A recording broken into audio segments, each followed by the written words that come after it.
satisfação recebê-lo.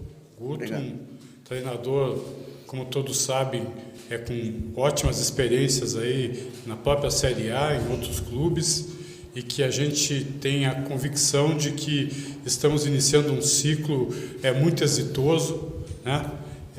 No Curitiba, através dessa equipe que se incorpora hoje no nosso projeto.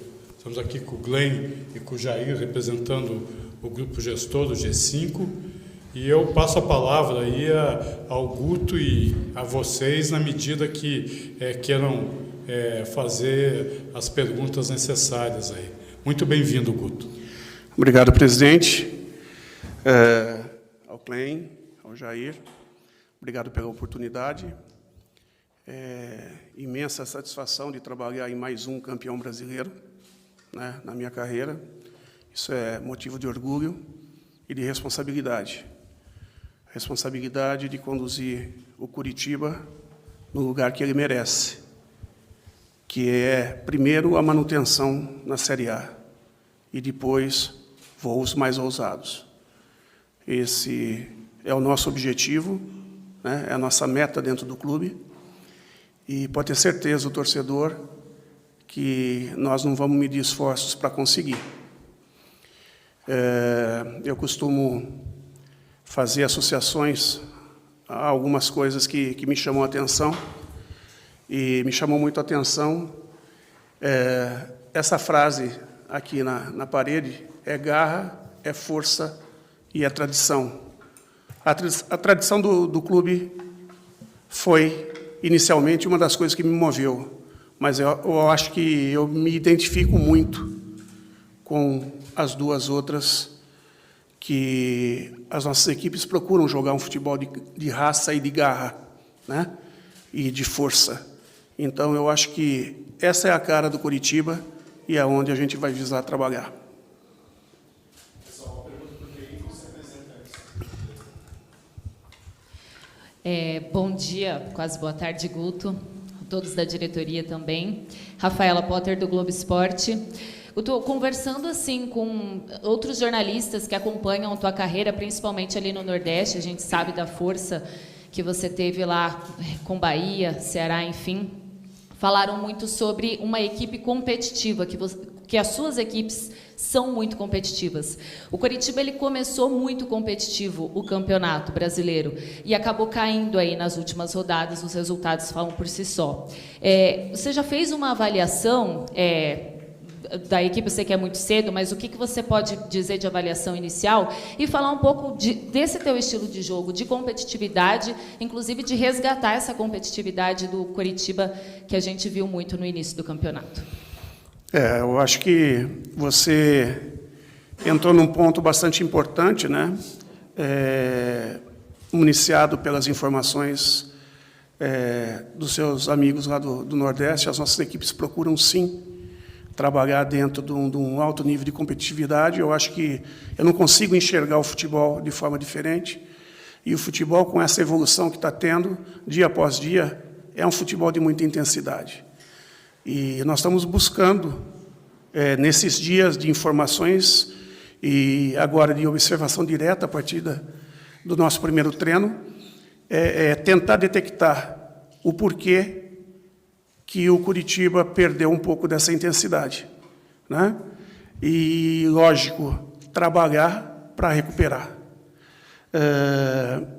Acho que passa, inicialmente, por um processo de adaptação ao nosso modelo de trabalho, porque ninguém trabalha igual e toda a mudança gera uma adaptação, procurar fazer da melhor maneira possível, com muita criatividade e inteligência, para que a gente possa não ter perdas significativas e possa ter ganhos significativos, né?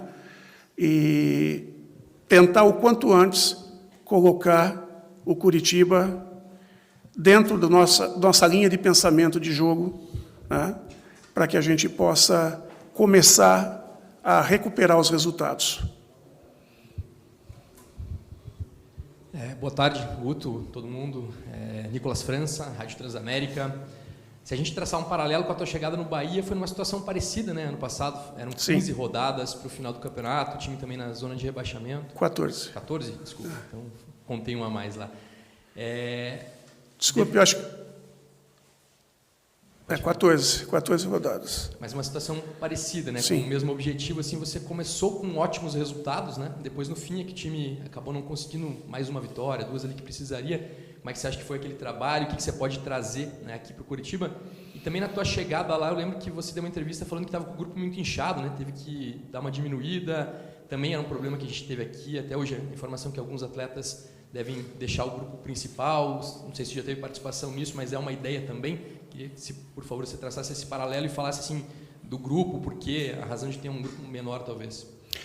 Bom, no primeiro momento, quanto à questão do Bahia, eu acho que nós tivemos um percentual de aproveitamento que não salvou o Bahia, mas esse percentual, se a gente tivesse desde o início da competição no Bahia, teria classificado para a Sul-Americana, brigando pela pré-Libertadores, que a gente teria alcançado uma pontuação em torno de 53 ou 54 pontos. E o nosso percentual foi de 48%, com 48% nos jogos que o Curitiba tem para fazer. Se a gente atingir 48% aqui, o Curitiba fatalmente estará entre 46 e 47 pontos, o que fatalmente, pela indicação dos últimos anos, estaria livre do rebaixamento. Então, nossa busca é fazer ainda melhor, né? Difícil? Nada no futebol é fácil, principalmente na Série A do Campeonato Brasileiro. Mas existe condições, vamos brigar para ser competentes e acreditar do primeiro ao último minuto que nós podemos sim.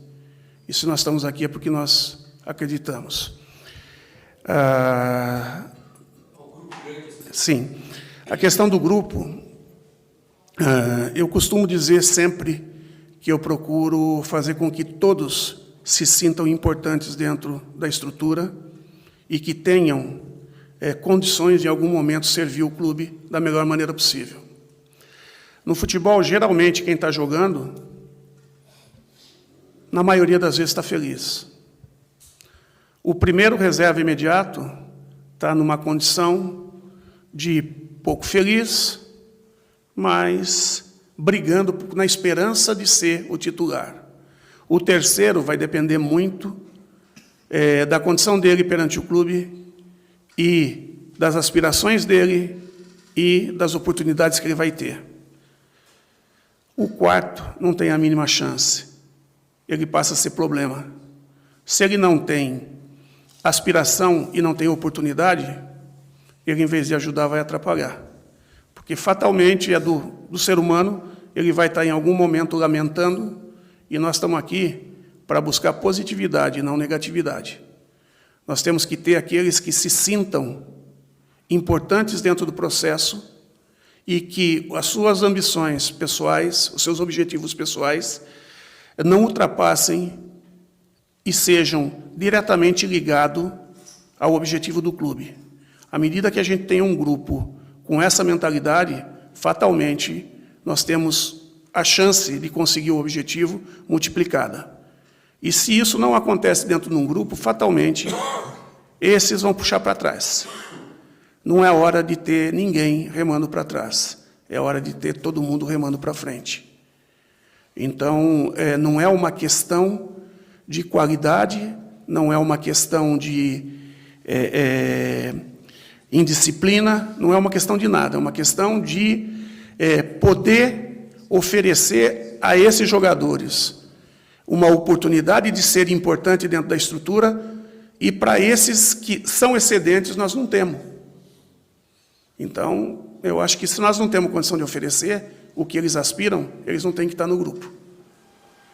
Ou construir de uma maneira que, em algum momento, nós vamos observar, se alguém não der conta do recado, fazer as trocas. Infelizmente, a vida é assim. Quando você não está atendendo o que o clube precisa ou o que a empresa precisa, fatalmente você vai ser desligado e vai surgir um outro que vai ter oportunidade de atender. E essa busca é incessante nesse momento. O Curitiba precisa dos resultados e precisa de todo mundo motivado, buscando o desempenho que vai fazer com que o Curitiba saia dessa condição. Boa tarde, Guto. Boa tarde a todos. Robson De Lázari, do SBT.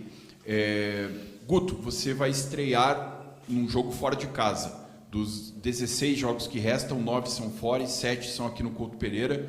O Curitiba tem a pior campanha da história do clube nos pontos corridos até agora como visitante. Em 30 pontos somados, somou 2. É o único da Série A atual que não venceu nenhuma vez fora de casa. Pelo que você está acompanhando, já o que você já pôde acompanhar da atual campanha, do atual time do Curitiba, o que é possível fazer para que essa campanha fora de casa melhore, porque talvez nem se fizer todos os 21 pontos que tem para disputar em casa, consiga o objetivo de ficar fora da zona de rebaixamento. Acho que só tem uma coisa: trabalhar.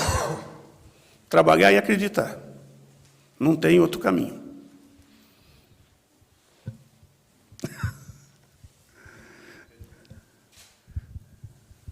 Oi, Guto, boa tarde. Pedro Melo, do Paraná Portal.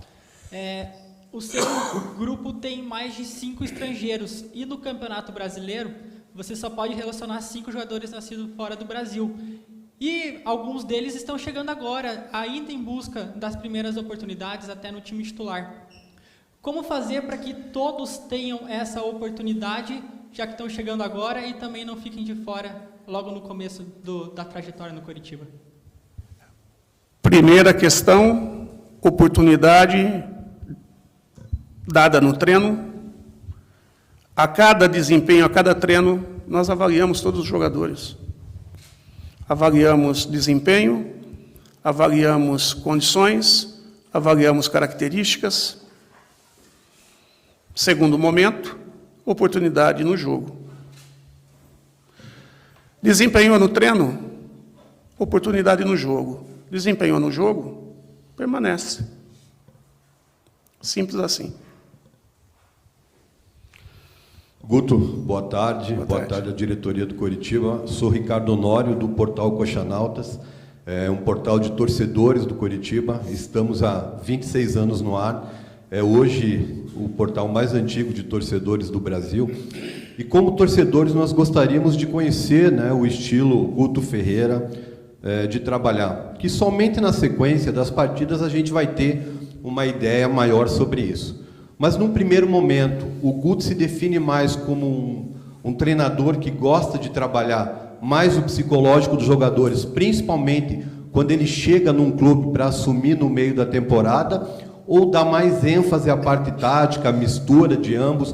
Como é a sua chegada num clube nessa situação, pegando no meio da temporada? Primeiramente, né, realmente um site bastante divulgado, que em muitos momentos eu usei para colher informações do Coxa que eu ia jogar contra. Que bom, né? Mas, brincadeiras à parte, né? Eu me defino, eu acho que dentro das duas, uma coisa não inutiliza a outra. Eu acho que nós temos, sim, que trabalhar a parte mental, que dar confiança, passar confiança para o nosso jogador, né? E a questão da parte tática, a organização da equipe em campo, ela faz com que o jogador consiga, dentro da sua concentração, do seu foco, ter um desempenho mais qualificado, ter a disputa de cada jogada de uma maneira mais assertiva. Isso vai trazer a confiança para ele. Então, passa por cada lance que ele acerta, e a organização da equipe é para a melhoria desses lances. E, através da melhoria desses lances, que o resultado venha. Vindo o resultado, as coisas começam a mudar, né? E essa transferência de lado mental, com certeza acontece, e esse fortalecimento mental para que a gente possa, depois, mais fortalecidos mentalmente, dar sequência dos resultados, chegar com mais moral, com mais confiança a cada jogo. Boa tarde, Guto. Boa tarde, diretoria. Boa tarde a todos. Felipe Valente, da Rede Coxa. Guto, ainda sobre essa análise tática, eu queria que você falasse um pouco da defesa. Geralmente, quando um novo técnico chega ao clube, a primeira coisa a fazer é arrumar a defesa, não levar gols é mais importante. E o Coritiba vem sofrendo muito com isso.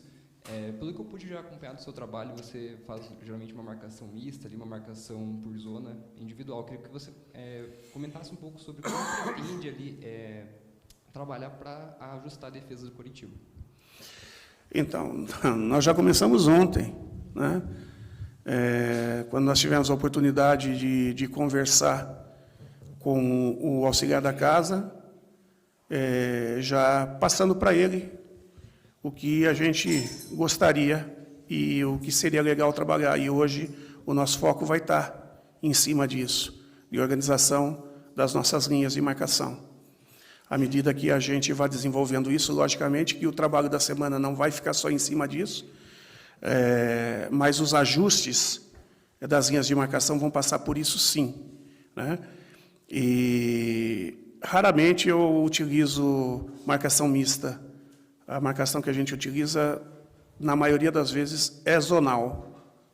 Por quê? Porque a marcação zonal traz um posicionamento mais fácil no momento da transição, dos jogadores que vão participar da transição ofensiva, estar no espaço certo, e os jogadores que estão na roubada de bola saber onde vão encontrar os seus companheiros.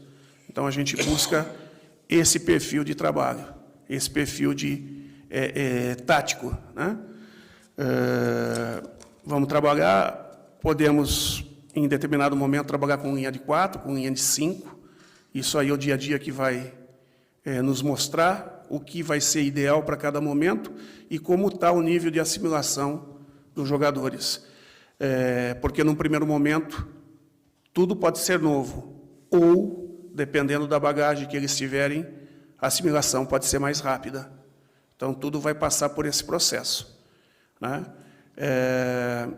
Os primeiros jogos, as informações vão ser menores, nós temos que ser um pouco mais simples, e no decorrer, na passagem dos jogos, a tendência é que o número de informações e o nível de confiança e de firmeza dentro do mental do jogador se eleve, e aí eles consigam produzir estratégias um pouco mais ousadas. Guto, boa tarde. Gabriel Harry, Rádio Digital FM. Queria que você falasse um pouquinho de como é o Guto Ferreira nos bastidores, né? É mais o paizão, é mais o carrasco? Como que é o Guto Ferreira e como o Guto Ferreira pode usar os medalhões do elenco do Coritiba para ajudar os jovens atletas que estão hoje compondo o elenco? Em termos de... eu acho que eu tento ser o mais justo possível. Para mim, eu costumo brincar com essa frase, em todos os lugares que eu passo, eu falo que eu não sou um treinador de dicionário, eu sou um treinador de futebol. Então, comigo não joga nome, joga quem tem desempenho, né? E aqueles que podem tirar o melhor para a equipe. Muitas vezes pode estar um muito próximo do outro, aquele que for mais importante para aquele momento da equipe é que vai ter a oportunidade. Mas procuro ser muito justo, procuro conversar com os jogadores, sim. Não sou um treinador distante, não tenho medo da proximidade, deles confundirem as coisas, porque a gente também estabelece uma linha mais próxima, mas estabelece uma linha. E eu acho que aquele que estabelece uma linha próxima tem condições de tirar mais do que aquele que está mais à distância. Acho que os jogadores precisam se sentir amparados, né? Quanto à questão dos medalhões, nós vamos estar buscando utilizá-los da melhor maneira possível dentro das necessidades da equipe. Se eu vou conseguir utilizar todos ao mesmo tempo, se eu vou conseguir utilizar 1, 2, 3, são os jogos, são os desempenhos que vão me mostrar. Mas eles têm muito a acrescentar pela experiência que têm, e se eles não conseguirem ser os responsáveis pelas atitudes dentro de campo, pelo desempenho atlético dentro de campo, e tático e técnico dentro de campo, que eles sejam lideranças positivas a estar instruindo os mais jovens que vão estar lá dentro de campo por algum motivo que eles não podem estar, por alguma necessidade da equipe que eles não podem estar. E aí eles continuam sendo os profissionais respeitados e qualificados que o clube precisa dentro desse elenco. Então, eu acho que a força do plantel e cada um saber qual é a sua função dentro do plantel é o que vai fortalecer o plantel. Eu não vou conseguir nada sozinho, a direção não vai conseguir nada sozinha, né? Se não houver uma staff, funcionários, se não houver uma integração e cada um sabendo da importância, quando eu falo que cada um tem que se sentir importante, mas cada um tem que se sentir importante, mas tem que saber qual é a sua importância e qual é a sua função. A partir daí, unidade e crescimento. Guto, boa tarde. Guilherme Coimbra, Rádio Banda B.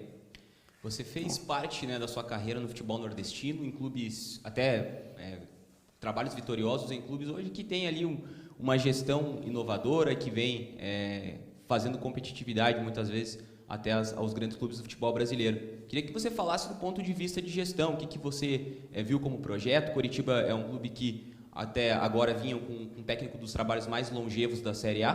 Queria que você falasse um pouco também do projeto que foi apresentado e como que você viu esse desafio.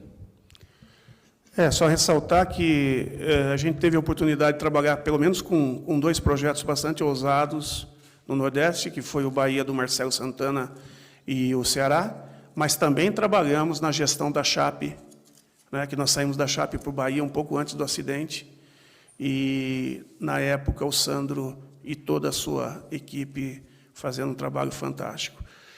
Eu acho que um dos motivos que me motivaram, redundância aí, né, a minha vinda é justamente o que a gente estava ouvindo falar sobre o trabalho do Coritiba, a estrutura que o Coritiba tem, a grandeza do Coritiba, mas mais que tudo isso, a gestão que o Coritiba tem nesse momento. E de que maneira, o que eles me passaram, de que maneira eles gostariam que fosse a condução do trabalho. Então, eu acho que isso é que não pode se perder. Esse ano, o futebol tem alguns quesitos que ainda estão se aprendendo, que é a questão da janela, prejudicando em muito, por um lado, mas à medida que os clubes aprendam a lidar com ela, vai ser um ganho em termos de equilíbrio de competição, né, porque os competentes vão estar sempre correndo na frente, porque vão conseguir fazer antes, mas a ambição, a idoneidade, a postura e as informações que a gente tem a respeito da direção nos motivou muito. Eu acho que eles estão na mesma linha que eu encontrei no Bahia, que eu encontrei no Ceará. Única coisa é que Bahia e Ceará também passaram por momentos antes de conseguir atingir os seus resultados. Que o futebol, ele é cíclico. E são passos. Uma coisa que eu ouvia muito dentro da Chape é que a gente tem que fazer o próximo ano sempre um pouquinho melhor do que nós fizemos o anterior. Agora, só assim a gente vai crescer. As equipes do Ceará estão crescendo por causa disso. É a busca, um ano fazer um pouco melhor que o outro, um ano fazer um pouco melhor que o outro. E aqui não vai ser diferente. E à medida que os resultados comecem a acontecer, as coisas tendem a melhorar. A hora que embala, aí vai fluir.